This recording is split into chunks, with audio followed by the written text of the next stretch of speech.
Man, last couple of days has been kind of tough, to be quite honest. Just everything that's going on, and I'd expect it to hit me so hard. I mean, it was the way and the manner in which it all happened. So, like, just the abruptness of it all.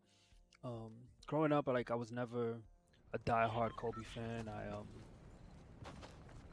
kind of his attitude and stuff like that on the court was just like, and he said in interviews like the way he was on the court, a lot of people just attributed to him and who he was. Growing up, I was always a, I was a Jordan fan, a diehard Jordan fan. Then when Jordan retired, I switched over to Iverson. Kind of became an Iverson fanatic, and during that time, they were batting the Lakers, and that's when Iverson stepped over Tyronn Lue, did that whole thing, and ended up losing to the Lakers. But just Kobe wasn't but I always respected him. I always respected his game. I always respected the height in which he played and the excellence in which he played the game with. I always yeah, like you couldn't take that away. Like he was phenomenal. He's a phenomenal basketball player. Um, I always say he's the closest thing that we will ever see to Jordan. And I always add like jokingly is like, but LeBron surpasses that. But no, seriously, like he was the only thing that could ever compare to Jordan. He mimicked Jordan in mannerisms, the way he shot, the way his fadeaway, the way he dribbled and like stuck out his tongue from time to like all of that. It was all Jordan, and so you couldn't not but respect him. And then even towards the tail end of his career, begin to see like him mature and developed, and there's definitely things in his past that kind of raise eyebrows and kind of cause pause. Um, and but at the end, towards the tail end of his career, you began to see like a different person. Began to see I think that a lot had to do with him becoming a father. A lot had to do with him like being changed and transformed by that, and how he was spending his time. And it's crazy that a lot of people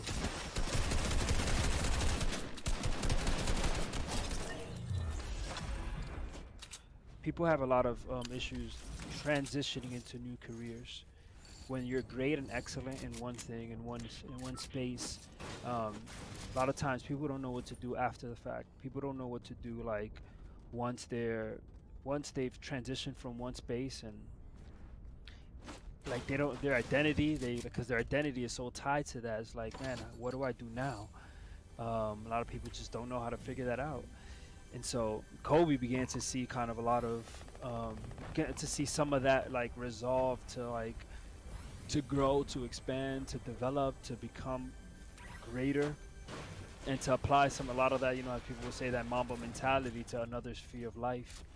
Was writing children's books and publishing them and producing them. His documentary, like a lot of what he was doing, man, was incredible. And also like just seeing his relationship with his daughter, and I think that was the biggest thing of all that like really cemented it all for me. Was just that like um, seeing, hearing the news that his daughter also like passed, and as a father myself too, that was kind of like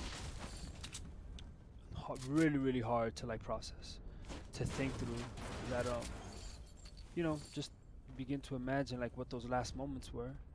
um so yeah, man, it's been a hard couple just days, especially heightened to like being out here in LA, seeing like everywhere I go people rocking a Kobe jersey, somebody just loving and representing Kobe, um and him like being memorialized like all throughout the city. He was LA.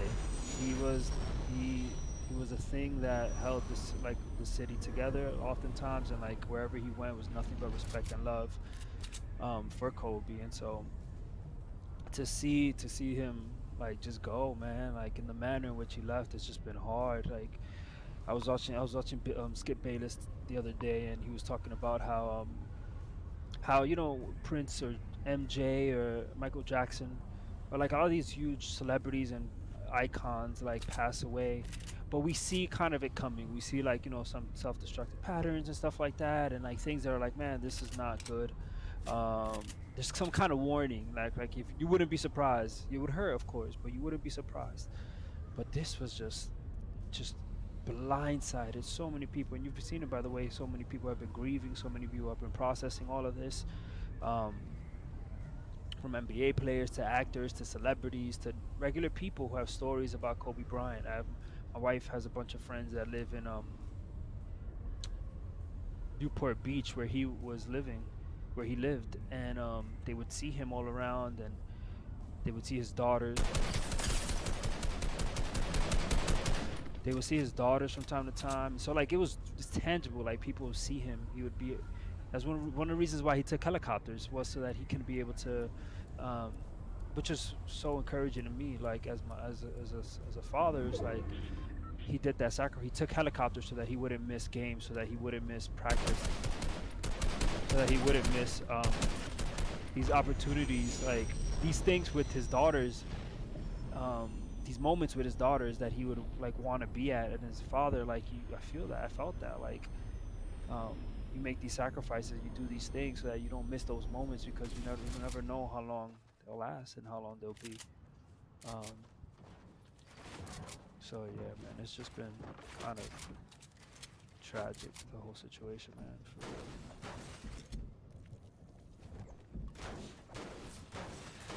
What are y'all? How have y'all been processing? What have y'all been thinking through, man? It's just been tough on my end. I had to take a day off the day after it happened, because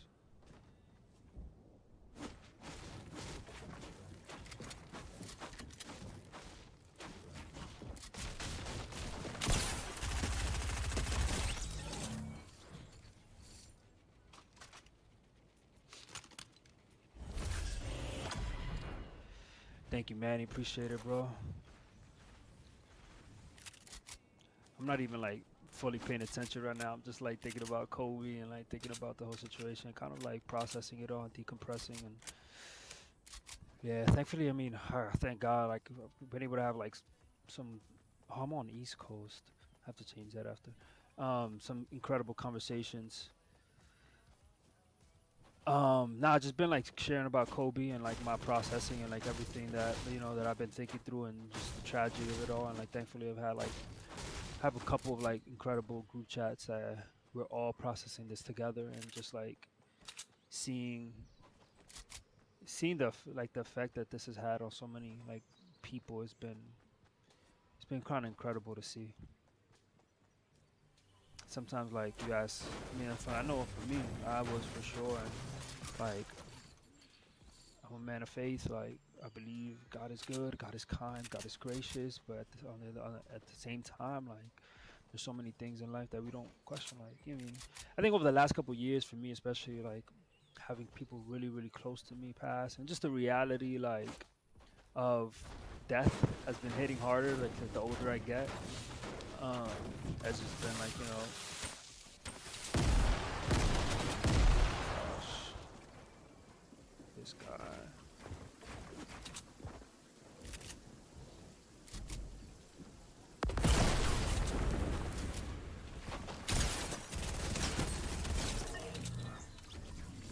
I swear, people are like, why would he do that? We're in the storm together. Should I take the medkits? Let me take the medkits. We got the rockets. Where was I? Actually, I'm gonna have to. Man, you have a 13-year-old, bro? Oh, gosh. So tough, bro. I definitely have. Like, I was gonna share. I was like, man, I've definitely made it an effort, like, to be more consistent with, like, moments with my kids, like, making sure I'm like there to pick him up every day from school. Um, just all of that, man. Like, you just never know. You never know. And so, want to be able to hold on to those moments as much as possible. Sheesh, the storm is mad far. Wow, 13-year-old daughter.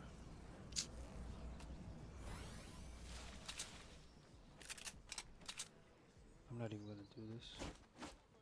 Hopefully he gets the signal.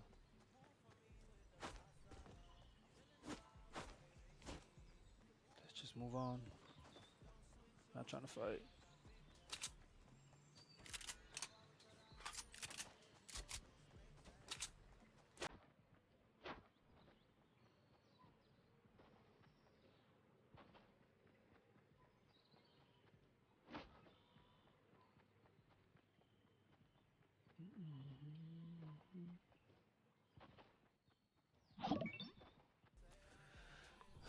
Appreciate the follow. Thank you so much.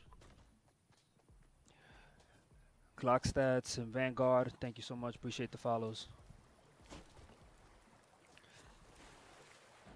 But you know, we got in the midst of death, in the midst of hardship. Like you gotta. There's this quote by this author named Dietrich Bonhoeffer who says like, and I'm like, not even. I'm paraphrasing. Hold on, let me see if this guy gets the signal.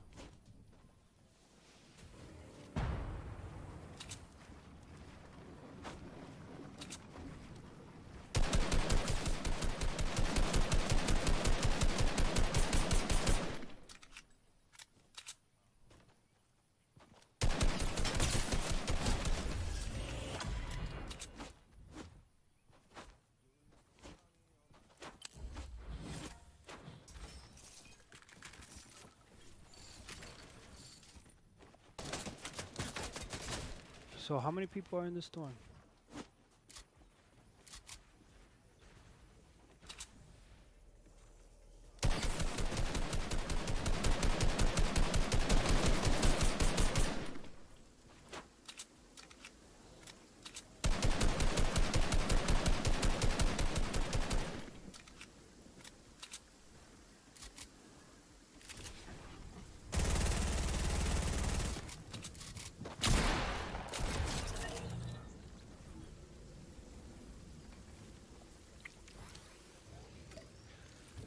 Oh, Minx. It's crazy.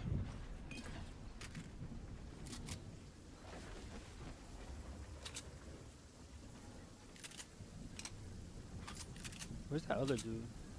He probably just bounces like, I'm gonna mind my business. Am I gonna make this? Oh, there was a boat back there.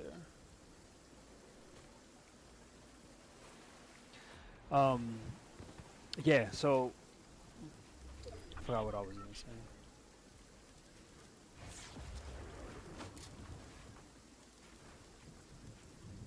I'm gonna have to hit this one. Oh no, I got fishes. I think I should be good.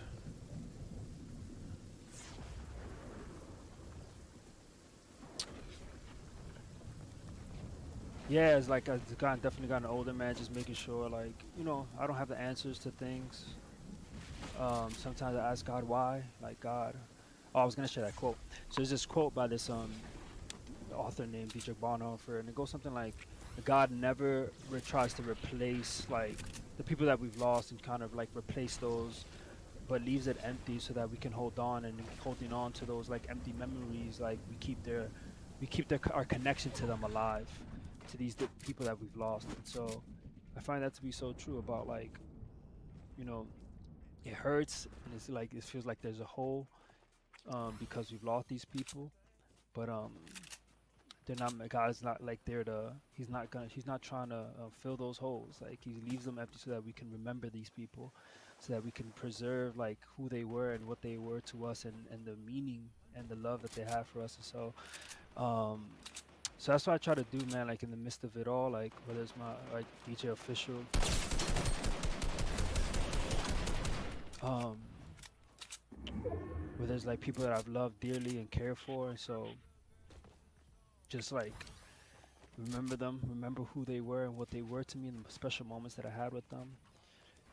So like the passing of like someone like Kobe, like someone that I didn't know personally, but definitely like had on an effect.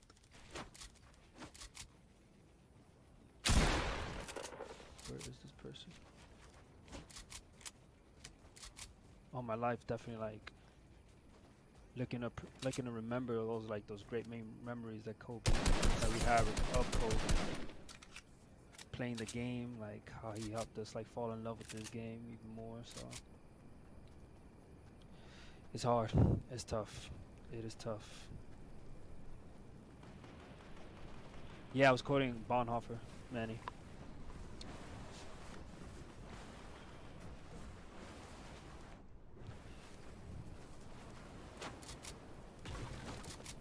I'm pretty sure this. Oh no, this guy's.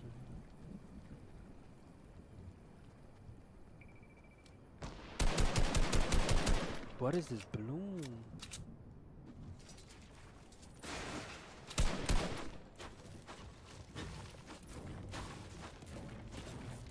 But yeah, I'm just like still process. Hello. Oh, I gotta fix this edit.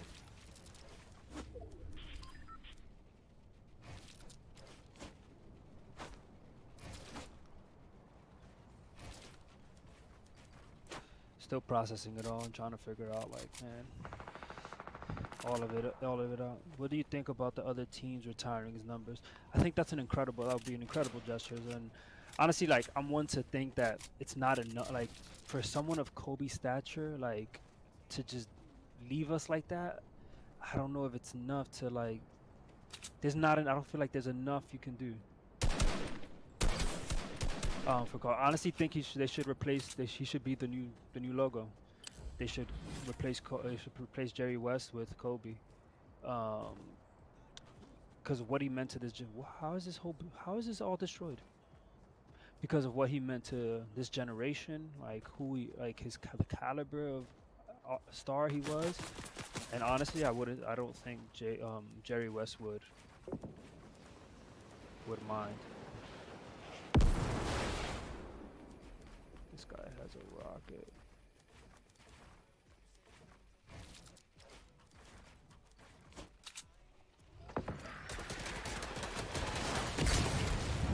Wow, he definitely played that well.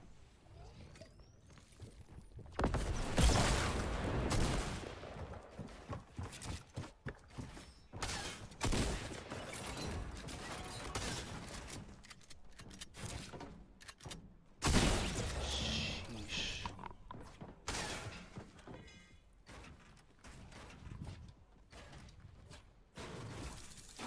Gotta go back to lobby so I can switch to West. It's a lot to process for sure, man. And you know what's crazy too? His helicopter, and I think this what makes it settled it in even more for me, and just made it even more real. His helicopter was flying. 'Cause I live in LA, and so I live outside of LA, like a suburb, Glendale. And his plane was flying over our building. The helicopter was flying over our building for like 30, 40 minutes before it tragically fell. And so um, just seeing a helicopter a pilot who works for like ABC News or something like the ABC locally, and he was just sharing like the flight track of this helicopter, and it was just flying around, just trying to visibly like trying to find like visuals and trying to get a landing spot, and trying to figure out like where it's gonna land over my building, like I have a window, I can see it all. And so it was just crazy, like just how close they were before it all happened. And um, yeah, yeah, it's just it's tragic. It's tough. You know, some of the things have been amazing to see is just the NBA overall. Just like I feel like the NBA compared to all other sports, has processed has a better way of processing grief and going through and loss than any other league in the NBA, and any other sports league.